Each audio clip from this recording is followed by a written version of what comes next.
என் அன்பு சகோதர சகோதரிகளே, ஆண்டவராகிய இயேசு கிறிஸ்துவின் நாமத்தில் என் அன்பின் வாழ்த்துக்கள். மீண்டுமாக இன்றைய முத்து என்னும் இந்த சிறிய தியானத்தின் மூலமாக உங்களை சந்திப்பதில் நான் மகிழ்ச்சி அடைகிறேன்.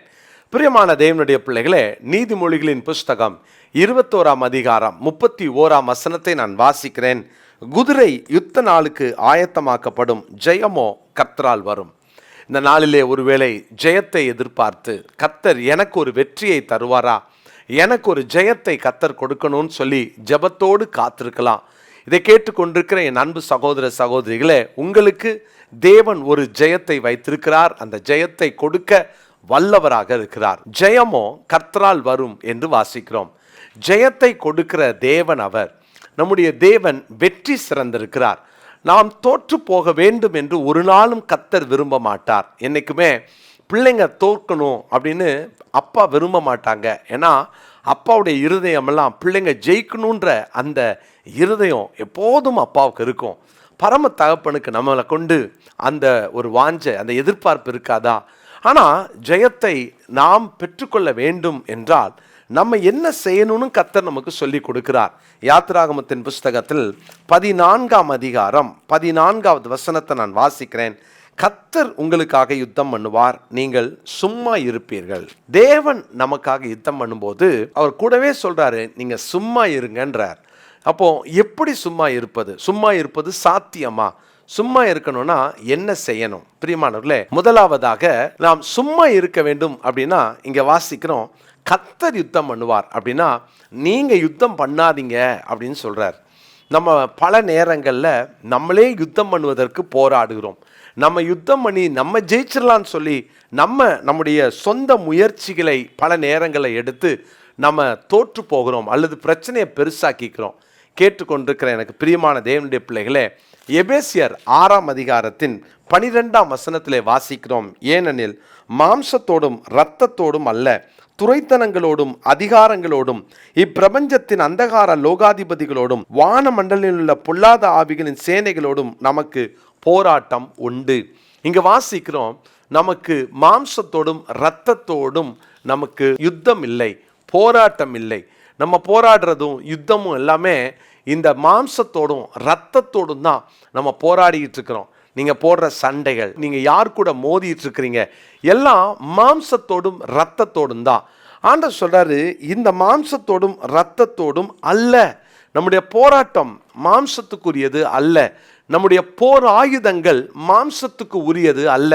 எனக்கு அருமையான சகோதர சகோதரிகளே, தேவன் நமக்கு ஜெயத்தை வைத்திருக்கிறார். மாம்சத்தோடு போராடுறத முதல்ல நிறுத்துங்க. முதலாவது நீங்க யுத்தம் பண்ணாதீங்க. நீங்க யுத்தம் பண்ணா, நம்ம யுத்தம் பண்ணா ஆண்டவர் சும்மா இருப்பார். நீங்க நான் பார்த்துறேன், நான் செஞ்சிடறேன், நான் கோர்ட்டுக்கு போறேன்னு நினைக்கிறீங்களா? நீங்க அமர்ந்திருங்கள், நீங்க நின்று, நீங்கள் அதான் வேதத்தில் வாசிக்கிறோம், நீங்க சும்மா இருங்கள் என்று ஆண்டவர் சொல்றார். பாருங்க, 2வது அந்த 14ஆம் அதிகாரம் 13ஆம் வசனத்துல, அப்பொழுது மோசே ஜனங்களை நோக்கி பயப்படாதிருங்கள், பயப்படாதிருங்கள். நீங்க சும்மா இருங்கள் அப்படின்னா என்ன அர்த்தம்? யுத்தம் நீ பண்ணாதன்றார். 2வது பயப்படாதன்றார். அப்படின்னா நம்ம அநேக நேரங்களில் நம்ம பயந்து கொண்டிருக்கிற அந்த அனுபவம் இது ரொம்ப அபாயகரமானது.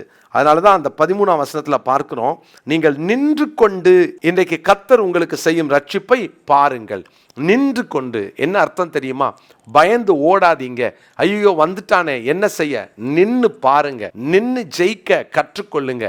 எனக்கு அருமையான தேவனுடைய பிள்ளைகளே, அநேக நேரம் பிரச்சனைகள் வந்த உடனே பிரச்சனையை பார்த்துட்டு ஓடிடுறாங்க. ஐயோ எனக்கு வேண்டாம், இந்த பிரச்சனை எனக்கு வேண்டாம் அப்படின்னு பயந்து ஓடிடுறாங்க. பிரியமானவர்களே, பயப்படாதீங்க. நீங்கள் நின்று கொண்டு கர்த்தர் செய்யும் ரட்சிப்பை பாருங்க. அவர் என்ன செய்கிறார் பாருங்க. ஏன் பயந்து போறீங்க?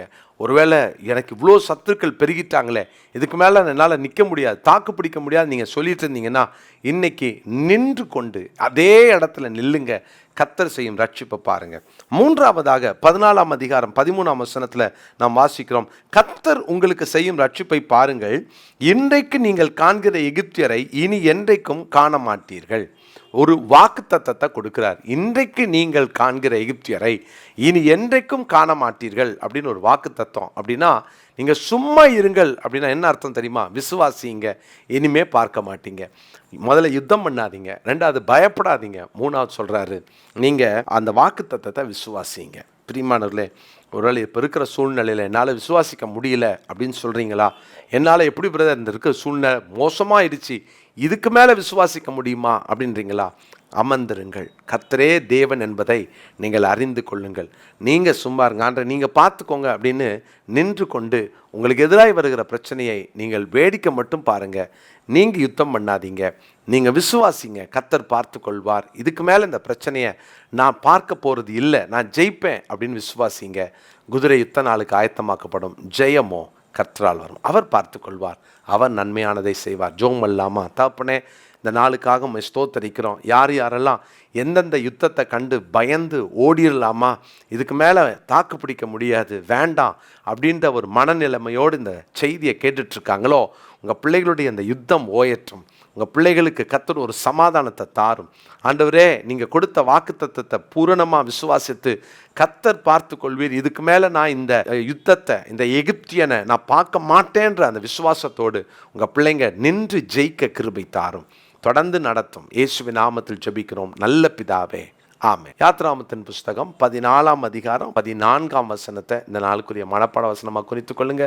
யாத்ராகமம் 14:14. God bless you. பிரியமானவர்களே, உங்களை அன்போடு வாழ்த்துகிறேன். விங்ஸ் ஆஃப் விக்டரி ஐஏஎஸ் அகாடமியை குறித்து சில காரியத்தை உங்களோடு பகிர்ந்து கொள்ள விரும்புகிறேன். 2025-26 ஆகிய இந்த ஆண்டுக்கான யூபிஎஸ்சி தேர்வுக்கான பிரிலிம்ஸ் மெயின்ஸுக்கான அட்மிஷன்ஸ் நடந்து கொண்டிருக்கிறது. மிக குறைந்த ஃபீஸை தான் நாங்கள் வாங்குகிறோம். அதுவும் இந்த வருஷம் நமக்கு கிடைத்திருக்கிற ஃபேக்கல்டிஸ் ஒவ்வொரு ஆண்டும் 2 அல்லது 3 பேர் யூபிஎஸ்சியை கிளியர் பண்ணி அவர்கள் நல்ல பதவிகளிலே அமர்ந்திருக்கிறவர்கள். அப்படிப்பட்ட ஒரு நல்ல தலைவர்களை உருவாக்கின ஃபேக்கல்டிஸை தான் நம்ம இந்த வருஷம் நம்ம எடுத்திருக்கிறோம். எனவே இந்த நாளில் மிக கொஞ்சம் சீட் தான் இருக்கிறதுனால வேகமாக தரிசனம் உள்ள, தேசத்தை கலக்க வேண்டும் என்ற தரிசனம் உள்ள இளைஞர்கள் உடனடியாக கீழே காண்கிற இந்த ஃபோன் நம்பரை குறித்து கொண்டு நீங்கள் இதில் இணைய அப்ளிகேஷன்ஸை உடனே ஃபில் பண்ண உங்களை அன்போடு கேட்டுக்கொள்கிறேன்.